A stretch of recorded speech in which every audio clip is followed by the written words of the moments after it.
عطا محمد نور والی ولایت بلخ افغانستان که با نام استاد عطا هم مشهور است، از مذاکرات صلح با طالبان ستایش کرد.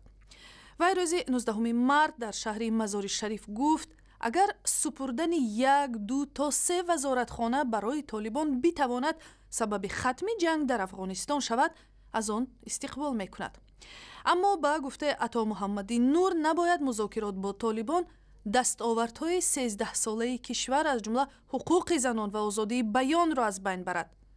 صحبت برنامه امروزه با همکارم مصطفی سرور، خبرنگار رادیوی افغانستان آزاد، در همین باره است.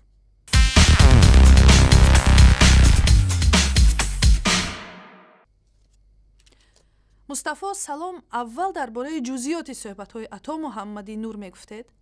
سلام به شما. همونطور که شما گفتید، عطا محمد نور سرپرست ولایت بلخ حمایتش را از گفتگوهای احتمالی صلح با طالبان اعلان کرده. اما آقای نور گفته که گفتگوهای صلح باید به گونه‌ای انجام شود که ارزش‌های به دست آمده 13 سال گذشته به یک بارگی قربانی نشوند. آقای نور گفته که مذاکرات باید روشن باشه و مردم افغانستان نیز باید در جریان هر گونه گفتگوهای صلح قرار بگیرند. او افزوده که طالبان اگر صادقانه به پروسه صلح بپیوندند میتونن در دولت موقف سیاسی داشته باشند. عطا محمد نور راجع به خطر گروه دولت اسلامی در افغانستان و همچنین کشورهای آسیای مرکزی صحبت کرده است. میتونید تفصیلات این صحبت ها را نیز حالا بگویید؟